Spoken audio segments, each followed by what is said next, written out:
Hey, what's going on, y'all? Welcome back to Planet Expression. Just in case you forgot, here's your reminder. You have a body, but you are not the body. You have a mind, but you are not the mind. You are spirit, and there is no need to fear it. I'm Expression, and I'm simply here to express nothing more, nothing less. Now, welcome back, and today we are going to jump into this week's topic, which is the benefits of solo travel. Now, what really inspired this is I am no longer in Tbilisi, Georgia. I made it to London yesterday.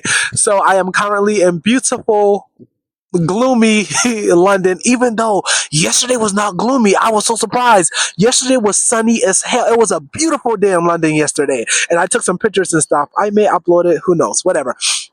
But yesterday was really nice. But today is given like what I traditionally think of London, like as far as like the weather wise. Okay, like it's cloudy. It's like drizzling a little bit. I don't know if I'll be able to see it on camera, but it's like very light drizzle, like very light, like you can barely see it. So yeah, this is given. I feel like traditional London weather, but that is what inspired today's topic or the topic of this week because I just took a trip over to London and this is my first time I'm in the UK.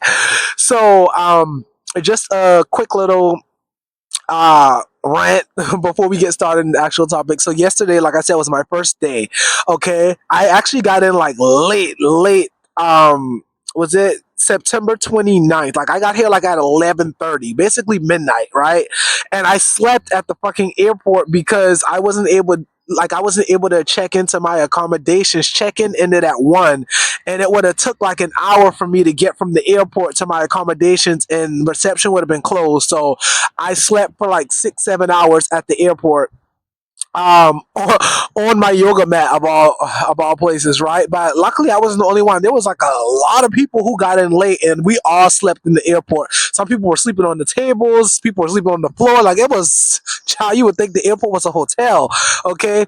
Um but yeah, I got in really late, and then my first full day in London was yesterday, and like I said, it was beautiful. I did all the touristy things. Okay, I went to Buckingham Palace. I went to Big Ben. I checked out the London Eye, and of course the London Bridge, which is really the Tower Bridge, not the London Bridge. Learned that, okay? And what else? I think that's all I did. Yeah, I was just walking around. I was like, let me get all the touristy stuff out the way now, right? So that way I can really like soak in the city a bit. So yeah, that's the rant. I'm done. Now let's jump into this week's topic. Okay, so pardon me if I'm sniffling, y'all. Like right before I left Tbilisi, Georgia, I caught a fucking another cold. I am so over it. Like I swear, I normally do not get sick, but for some reason in Tbilisi, Georgia, I caught like three, almost four colds while I was there. And it's funny because everyone there seemed to be sick on the subway, the met, like everywhere. It's like you can't escape it. Anyways, moving on. Topic of the week: the benefits of solo travel. Now, I got my handy dandy notebook as always. The first one is increased confidence. Now, let's talk about it because I just wrote down like what I thought, but like I didn't put any notes under it. But the first one is increased confidence. I feel like that is self-explanatory, but I'm going to explain exactly why I feel that solo travel increases your confidence. Number one, when you are traveling by yourself, you have no one else to depend on but yourself, right? You're in these different places, you don't know anyone, you are all alone, which means you are your main and only resource when you are in these different places. So it causes you to have to rely on yourself, which in turn helps you become more self confident. So if you face a similar situation or you find yourself in a foreign place, you already know how to like carry yourself. You already know like how to survive, basically. Okay, but not only that, I just feel like you learn so much about yourself in the process. At least for me, I'm going to speak for me in general because solo travel for me has definitely been like a character builder. The different places that I've been, I always say when I go to a new place, a new side of me is activated, or I discover like a new version of myself that I had no idea about before. Because in these foreign environments, you are put into different situations that you normally wouldn't be put in your everyday, like daily life, right? So these situations require a different I've hit like a different prescription, you know? So like each situation requires a different version. It requires a different version of you to show up to meet the challenge or to meet whatever it is that you're faced with, you know? And I feel like, you know, it builds character by in the process, it also builds your self esteem and your confidence in yourself to a point where nobody can really tell you ish about you. You feel me? Okay, of course, there's always room to learn and improve, but I mean, I feel like it really gives you like a solid foundation within yourself because you're like, yo, I've been able to conquer this, I've been able to do this, that, and the third. Like, for me, as an example, when I first moved abroad to Mexico Mexico, not me already adopting a London accent, okay, I hadn't even been here for a full 48 hours. Mm-mm-mm. Cultural appropriation. But when I moved to Mexico, in 2019, 2018, 2019. I was 23. I know that much. Okay. Um, like I didn't know how to find an apartment. I didn't know how to do anything, but like I booked my ticket, I went there, and what I did was I became resourceful as fuck. So what I did was I volunteered at a hostel, right? For a month. And while I volunteered at the hostel for a month, I was learning the ropes of the city and I was like looking for apartments and walking around and all that. And you know, I found my apartment like the third week that I was at the hostel. So, you know, the last week I just like finished at the hostel while I was like getting stuff for my apartment and all that stuff, you know, but I became more resourceful. It's like, okay, I'm in a foreign place. I don't know anyone. The hostel was a great place for me to get to know people, especially with the locals. It was a great place for me to integrate so that people would like see my face. So when they see me around, like they would notice me. And many people associated me with the hostel once I actually settled there, right? So that's just like one little example of how. Okay, because these birds was flying in a circle, and I was like, I don't want them to shit on me because I ain't got time. Okay, but but anyways, that's just like one example. Like, okay, that taught me to be resourceful, and I've done that more than one time actually, like staying at a hostel for a while until I like get accustomed with the city, and then you know I move on to an apartment or whatever. So that's like one main resource that I learned while traveling. And had I stayed home, I would have never learned that that was a great way to do it. Right? Of course, there are other ways. Sorry, I'm sniffling. Of course, there are other ways to like do it, but like that was a way that works for me, and it was a great way to meet people in the process, and like you know just expand my network, so on and so forth. Yeah. Moving on. Increased awareness of the world. Okay, now what I mean by increased awareness of the world, I mean like you get a better understanding of the world around you. And what's so interesting is I notice the same patterns in different parts of the world. Like I noticed the same pattern in Mexico and Colombia that I noticed in Vietnam. Okay, especially when it like I'm not like a big club goer. I would like I love to dance. Don't get it twisted. But I'm not too big on like going out, especially not like every single night. I got all that out of my system in Latin America. Okay, but I digress. You notice the same pattern when it comes to people. Now, what do I mean by that? You got your people who are drug dealers, and you got, you know, those people who are connected to street workers, and then so on and so forth, right? You can, like, literally, I can go to a place and I can point out the role of each person. It's like the same game, just a different location. Like, you can literally just, like, point out okay, this person does this person does that. Like I can't explain it. You just know it. Like they move, the energy is the same. They move the exact same. They just speak a different language and come from a different culture, but the game is still the same.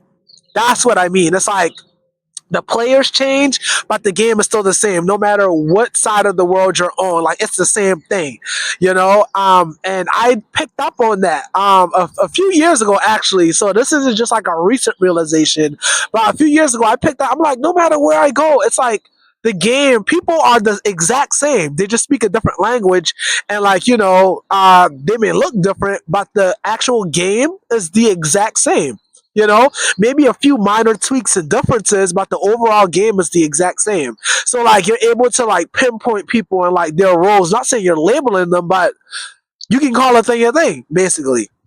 right? So increased awareness of the world. I feel like you get to see just how connected we all are and how the same we really are. Okay, no matter what we believe in, no matter how we look, no matter what language we speak, we're all pretty much the exact same. Okay, maybe some minor tweaks and differences because of cultural differences, but other than that, we are practically the same, one and the same. Okay, so it really like helps you feel more connected, right? And then moving on, we have a greater ability to connect and understand others. Now, this one is, I feel, a life changer and a game changer because this is where like networking comes in. Because I'm going to be honest, people are more likely to, for example, let's say you are in a group of six people, right? Let's say two of you guys speak English, two of you speak Spanish, and two of you speak French. Most likely the people who speak the same languages are going to team up together, or they're going to feel more comfortable with that person because there is some sort of relatability there, like we both speak the same language, right? Now what I mean by greater ability to connect and understand others is, even if you just know a few phrases, let's say everyone in the group speaks English except one person who may speak Spanish, right? If you speak just a little bit of Spanish, like you know the basics like gracias, hola, como estás, or whatever, the person that speaks Spanish is most likely to feel comfortable when they are around you. Is that the guy from the shop? That damn sure is him. Oh, he was so nice. Anyway, sorry. The person that speaks Spanish is more likely to want to interact with you because they sense that relatability within you. Even though you don't speak the language fluently, like that doesn't matter. It's just the fact that you are able or you are willing to like at least be open to their culture. You automatically gain points with them. You feel me? And that goes for any language. Like for example, I've been meeting a lot of Muslim people lately, you know, throughout my travels, and you know, I teach English online, or I was teaching English online, and I had many Arabic students, you know, from Saudi Arabia, Kuwait, Qatar, Egypt, all these places. So I learned some Arabic phrases, you know, like mashallah, inshallah, marhaba khifak, shukran habibi, tamam, mutamam, like little things like that, you know, like I know little phrases or whatever to answer certain questions and just to like, you know, make different expressions. And I lie to you not, it makes such a fucking difference when you're talking to them because they're like, it's like they light up inside. They're like, oh my god, like you know about my culture and my life. Like they get so excited, like a damn puppy wagging its tail or some shit. It is like it makes me so happy because it's like I understand like what the excitement is about because you know many times many people have like a closed-minded kind of mentality when it comes to other cultures, but when people sense like an openness to like learn their language or to learn like what they're about, like people are very receptive to that, and I feel like many people underestimate that, you know. It gives you the ability to really like connect, and like you get to learn more because once I say those little phrases, they want to teach me everything else, you know. So it's like absolutely amazing. So yeah, and also I just feel like it opened you up to more. You know, it broadens your horizons. You know, um, and like I said, it does earn you some cool points or whatever, which you're not doing it for that. But if you're looking to network or you're looking to really connect, you're going to need to have some sort of understanding of who you're connecting with. You feel me? Very good. We're on the same page, right? All right, we cool. All right, moving on. Um, Okay, the quick story. I don't know if y'all saw the guy who was walking in the back. I'm not even sure if I got him on camera. So I went to a cell phone shop or whatever because I got a SIM card while I was here, while I'm here in London, but it hasn't been working. Like it says I have internet, but it's not working. So I went to the shop or whatever, and he told me to come back in an hour because there's a woman that works there. She knows how to do it. I actually need to go back there, but I was like, that's crazy because like he's at a shop like around the corner, maybe like a 4 minute walk from here. But anyway, he was a really nice guy, by the way. Anyways, moving on. Um, that was a side note. All right. What else? Ah, now the biggest one. Oh Lord, I don't want to sneeze. Okay, I'm good. Oh, okay. The biggest one is learn the greatest skill of survival, which is adaptability. I cannot stress or emphasize that point enough. Solo travel allows you to really learn, I feel like, the greatest skill that you can have in life, which is the ability to be adaptable, because you're in different places. They have different cultures, different traditions, different ways of carrying themselves, and when you're in their country, you have to be able to adapt, now granted, I don't feel like you're going to fully integrate unless you're like living there for like a really really long time. But for the time that you are solo traveling and that you are in these countries, you will have adapt to a certain extent to at least be able to maneuver throughout the city or throughout the place comfortably, right? So adaptability is key, and adaptability requires an open mind. It requires you to think outside of the box. It requires you to think differently than how you would normally think, or and move differently than how you normally would move, because your goal is to integrate within the society, within the bubble that you are operating in, right? Now, I feel like this adds more to you as a person, because I don't want to say it causes you to become like a shapeshifter, even though like I feel like many people can see it as that, but it's not necessarily a negative thing, because when you think of shapeshifter, you think of someone that's fake, someone like two, three, four faced it or whatever. But it's not that. It's like when I'm in this environment, I must operate this way. Like, for example, if I am in a Muslim country, I know that there are certain things that I just cannot do because of cultural reasons, versus if I'm in a more liberal country, right, then I know that I can move a different way. So it's not that you're being like two faced or you're being fake or you're being a shapeshifter. You're literally adapting to the environment that you're in. This environment, I have to operate within these parameters. This environment, I can operate within these parameters. That's how I see it. And I feel like it adds more to you because you become more situationally aware. Okay, your situational awareness increases dramatically because you understand. It's like reading the crowd or like operating to the room or something. Like, I think I forgot the exact saying. Y'all, I want to sneeze so bad. I'm trying to like hold it because I don't have like a tissue or nothing, and I don't want no snot to come out of my nose. So forgive me. Okay. Whew. All right. Anyway, situational awareness. I'm sorry, y'all. Oh my god. Um, and yeah, you just learn how to adapt. And like I said, I feel like it's the greatest skill that you can learn for survival, because I feel like life itself requires you to adapt to different circumstances. And I feel like the more tools you have in your belt, the more able and capable you will be to handle whatever challenge or whatever you need to adapt to. Yeah? Okay, and just to wrap this up, I feel like this was a quick topic. I definitely would love to go into more details, but like I said, I just wrote down the main points and I didn't really like write down any specifics. Otherwise, this would be much longer. But my final thoughts is it's actually about having children, which is funny enough because the reason why I said this is I don't intend on having children, okay? But I feel like one of the greatest things that a parent could do, if given the chance, is to allow your child to solo travel. Like, support them definitely. Allow them to solo travel for like a year, allow them to like just travel to different places for a year. And I know for many people that's scary. Like, what? I'm not allowing my child to go to these different countries. What could happen to them? It doesn't even have to be like different countries. It could be like different states within. If you're in the U.S., it can be different states around America, or like just different places around your home country. But allow them to solo travel to just different places. Allow them to get to know and mingle with other people who are completely different, because I promise you it will benefit them tremendously, and you will create a child that's able to survive in almost any situation. It's even better if you allow them to travel around the world, which would be, incredible.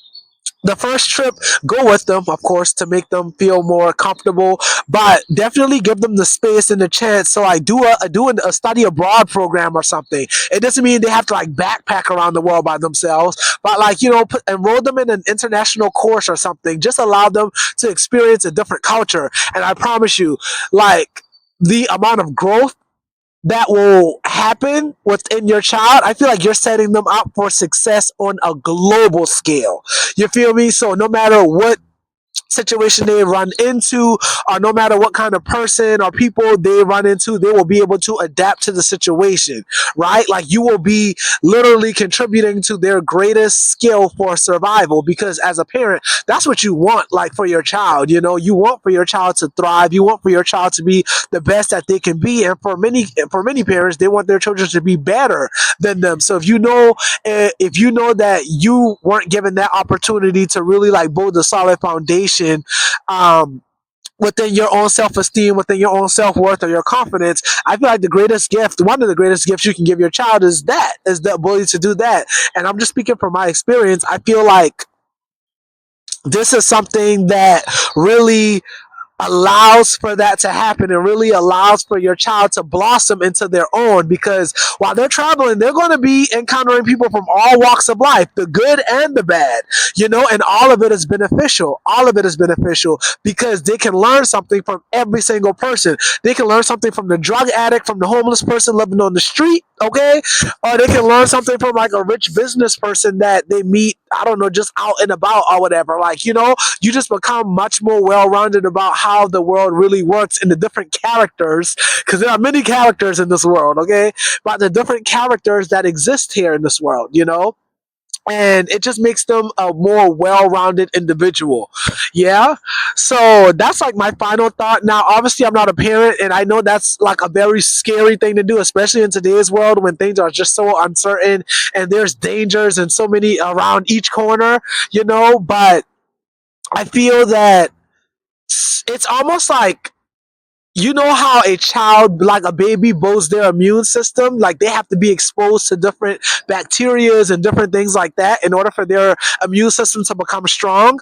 I feel like that's kind of what life is like. The greatest gift you can give your child is like allowing them just to be exposed to different things. Now, granted, within reason, responsibly, okay, but like allowing your child to be exposed to different things in life to show them this isn't just how life is. Life is also like this. Life can be like this. Because life can be many things. We are all living in many different realities. And the more realities you allow your child to be exposed to, the number one, they have a higher freedom of choice. Because most people, not even children, adults in general, they believe that they have to stick to this one reality because this is the only reality that they've seen. This is the only reality that they've been taught. So they don't know anything outside of that. So they can't teach their child anything outside of that. But if you allow your child to explore something else, like have a friend that, let's just say, doesn't believe in the things that you guys believe, it will open your child to a different thing. Now that scares a lot of people, because if I allow my child to be exposed to this, then how are we going to connect? Like I may lose my child in a way. No, you actually, if anything, it will prompt you as a parent to become more open, because you want to have that relationship with your child and you want to connect. So it's going to cost you to do some research or cost you to expand your horizons. So little do you know, um, what's the word I'm looking for? in, indirectly, it's going to open your horizons. By you allowing your child to do that, it's going to indirectly open or expand your horizons, because in order for you to continue to connect with your child, you're going to have to expand what you know, how you see things, because they would have experienced different things and they can teach you some things in the process. You feel me? So it's like mutually beneficial for everyone. Okay? So I love that. I love that. As you can see, this is a topic that I'm very passionate about, because this is something that at first I had to fight for. Okay. And when I say I had to fight for, like, my, let's say my family wasn't 100% on board when I first started. Because my first trip was in Costa Rica, which I paid for, and I was already an adult. So no one could really tell me no. Right. But, it was something that was just unknown, like I'm not blaming like my mom or anyone for it, because I get it. Like having your child go to a foreign country, you don't know what the hell is going to happen. That's a scary feeling for any parent, right? But it's like, that's the best thing that I did for myself. The absolute best thing I did for myself, and I feel like it literally changed the trajectory of my entire life, and I feel like it's truly a gift. And then after that first trip, something just changed. Like, I don't know, like, My family just became more relaxed, and they automatically knew that, yo, I mean, he's gonna do what he's gonna do. He already knows how to operate when he's abroad. So the more I do it, like the less concerned they really are. Now I'm like, I'm going to China. Oh, okay, be safe, have fun. Like it's normal now. But at first it wasn't. There was some resistance. Right? And I feel like that's what it is with anything. There's always a little resistance at first, but once you do it more and more, it becomes like second nature, right? And since then, I've been to like 15 different countries, which I am blessed to have been able to experience this. Actually, does this make 16? Now that I'm in the UK, I think this makes 16. This could be 15 or 16, but I don't know. Anyways, yeah, and that's just like my final thought on solo travel and how beneficial it can be. Okay, there's so many other benefits that I haven't mentioned, but these are the main ones that I feel need to be mentioned. Yeah. So that is going to conclude the topic for the week. Thank you so much for checking out Planet Expression, and definitely join the discussion, join the topic. Let me know what you think in the comments below. And if you haven't already, hit that subscribe button so you can become an expressionist. Okay, you will become a member of Planet Expression. Just hit that subscribe button, and we will make it official. But until next time, I will see you then. And remember, you are divine. You're gonna be just fine, and you're gonna be right on time. Until next time, bye.